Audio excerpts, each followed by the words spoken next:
welcome to another episode of Pews and Brews, where we have a couple brews and do a gun review.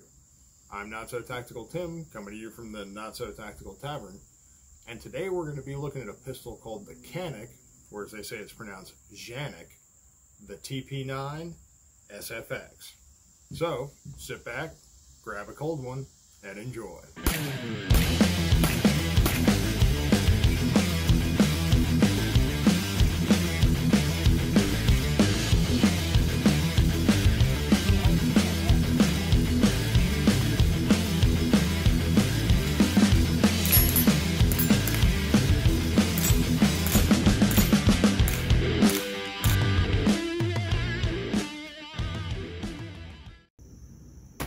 Here we have the gun itself.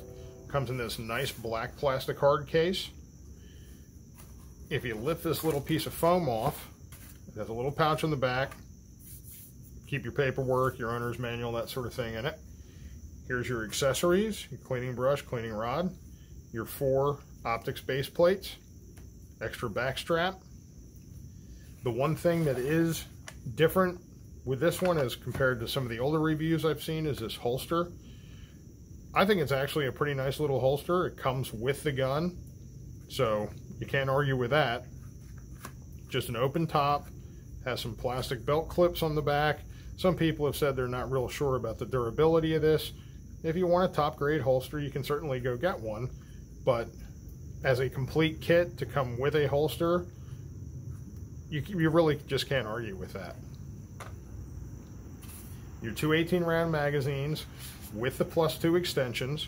Now these extensions don't say +2 on them like I've seen in some of the older reviews, but they are the +2 extensions. They're the Makar mag, so they're a good mag. They make probably 80% of the metal magazines out there. The base plate, as you can see, is color matched to the slide. Another kind of nice feature, somebody somewhere along the line said, hey, let's color match those base plates, it'll make the gun look a little better. They were black, they would function just as well, wouldn't affect anything with the gun, but somebody put a little bit of thought into that. They come with a thumb assist here. Has this little kit. Has a couple extra fiber optics in 2 different colors. This one's sort of a lighter color than what's installed, a lighter pink and a green, or yellow, whatever you want to call it. 2 magazine release extensions, some extra screws and lock washers, Allen wrench and a Torx wrench, and this little piece here. This is another one of those things where somebody, really put some thought into this. What this does is just screw into the base plates. They're threaded on either side, and that allows you to use this as a cocking handle if you have an optic mounted. I don't know that I'll ever use this. I don't intend to mount an optic on this one, but somebody thought to add it, and pretty nice little feature to get in the kit. Those magazine release extensions, one already comes mounted on the gun. There's 3 different heights, or you can remove them all together and the magazine release will be fairly flush with the grip. So it's customizable for whatever size you want and fits your shooting style the best. Has a Glock style trigger with a little trigger safety. That trigger safety is also color matched to the slide. Not necessary, but kind of neat that they decided to do it. You do have a cocked indicator on the back. This is not a loaded chamber indicator. It's just showing that the gun is cocked. There's a couple of things with this that I've heard in other reviews. Now, whether somebody just misspoke or used the wrong term, everybody does it. We've all done it from time to time. People say, oh, it has a ported slide. Might lead somebody to think it's a ported barrel gun. It is not. These are simply there to lighten the weight of the slide. Plus, they kind of look cool, as are these 2 in the bottom. Just there to lighten the weight of the slide. You have your Picatinny rail, if you want to put a, flashlight, laser, whatever you decide on there. They are Warren tactical sights with the fiber optic front, and it does have The iron sight mounted to a removable plate. By taking out these two screws, you can replace it with one of your optics plates and mount an optic on it. The back strap that it comes with is a little bit thicker than the one that comes on the firearm. And also these dimples on the back are a little more pronounced. So if you like a little bit bigger grip or a little more aggressive stippling on the back, you can customize it by putting the second back strap on, and really allows you just to set up the gun how you like it. Sure, there's a lot of little things that you can do. You can add grip wraps and all that sort of thing to it. But for what you get in the kit, now it has been touted as being a value-priced gun. In a lot of the older reviews, you'll hear people talk in the $450 to $500 range. This being August of 2020, I don't think you're going to find one in that kind of price range anymore. You're still probably looking at the $550, maybe a little above price range. But for what you get with this, you really can't go wrong. I don't know anybody else that's offering this much customizable accessories in a kit at this kind of price. So we're going to get it out to the range. We're just going to put a handful of rounds through it to test function, maybe take a couple of shots at some steel plates, and then we'll bring it back, strip it down. I'll show you how to take the slide off and the barrel and spring and stuff out, and give it a quick wipe down, give it a final review, and wrap it up.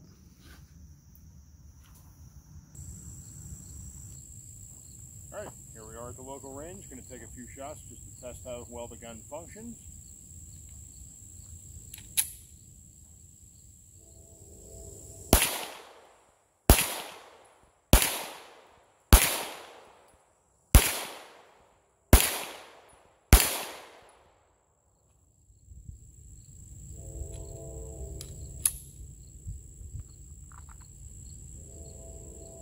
Seems to function pretty well.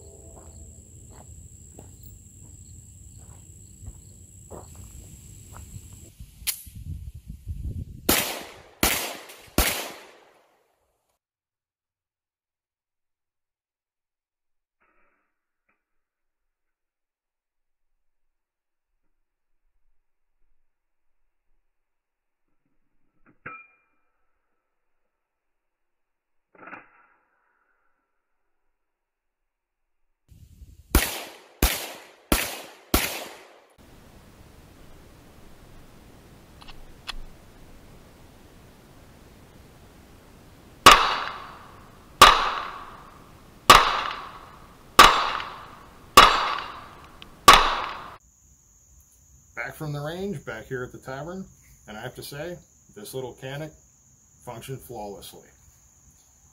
Now, before I get the Tier 1 technique experts on my back, yes, I did use improper technique. If you'll see in the first-person shooter perspective, I was teacupping the grip. In one of the other pieces that I shot, I'm standing straight up and down, not leaning into the gun, and putting as much resistance as possible into the recoil of the slide. The reason behind that is, if you have a gun that's in good condition, with factory ammo, and using all the proper technique, it should function reliably. If it doesn't, chances are there's an issue with the gun.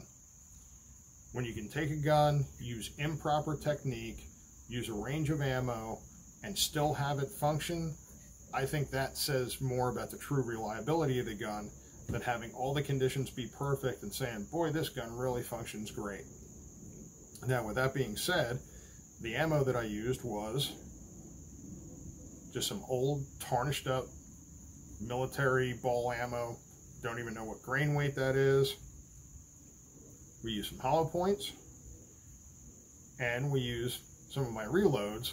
Now, this is Acme Bullet Company makes these. They have this red coating on them. They call them their lipstick bullets for obvious reasons. That's 124 grain, just coated lead bullet. Every one of them ran perfect, no failure to feeds, no failure to fires. So I can honestly say, reliability-wise, it's as good as any gun I've ever shot.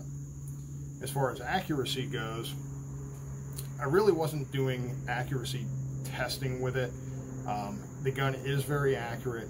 You'll notice in the one shot, I did miss the one steel plate. That was me, not the gun. We're trying to shoot the video and purposely use an improper technique. That was, I believe, the cause of that. And I didn't want to do 17 takes and run through a bunch of ammo just to show me knocking a bunch of plates down in a row. People miss, it happens. The functionality, the look of it, everything about it, I honestly, I don't see anything I don't like about this. So we're going to take it, clean it up a little bit. I'm going to show you how to disassemble it, remove the recoil spring and the barrel for cleaning, put it back together, do some final thoughts, and we'll wrap up this review.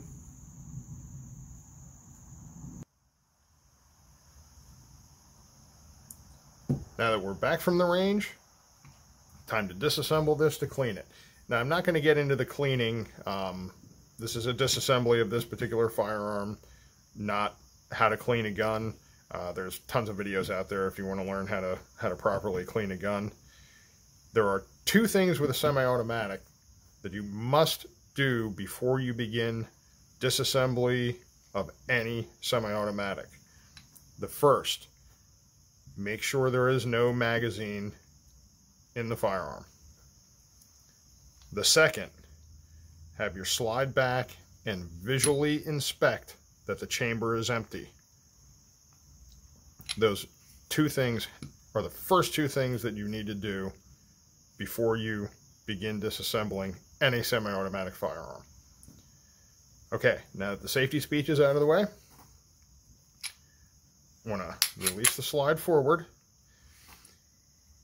Now, as I said previously, this has a cocking indicator. As you can see, it's sticking out. This is a cocking indicator, not a loaded chamber indicator.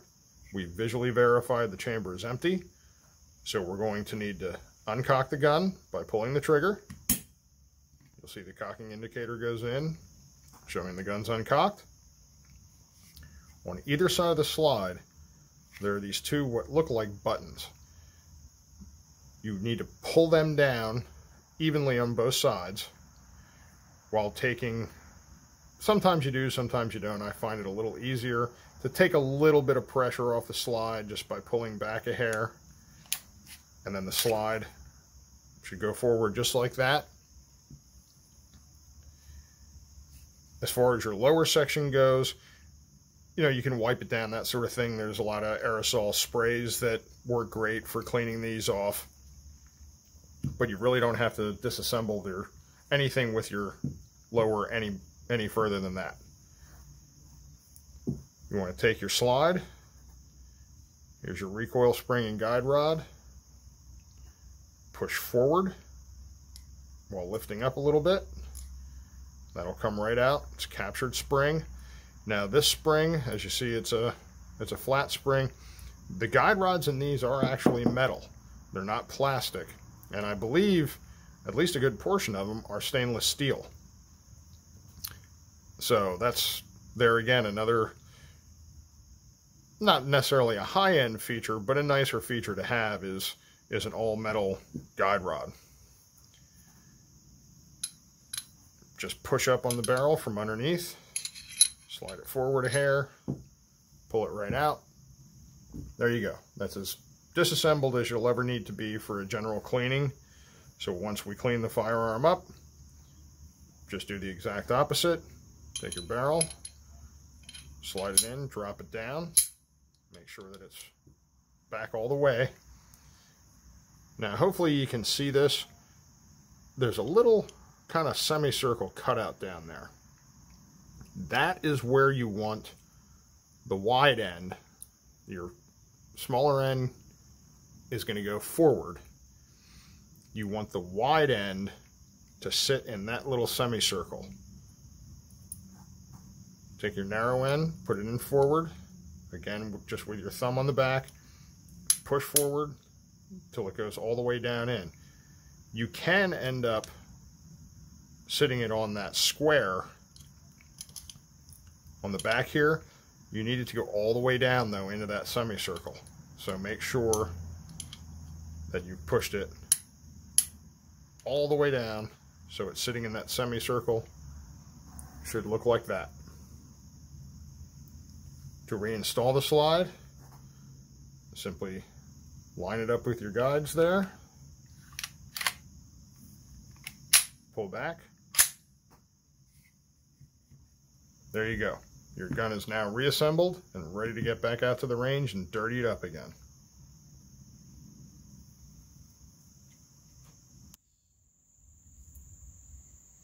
Okay, my final thoughts.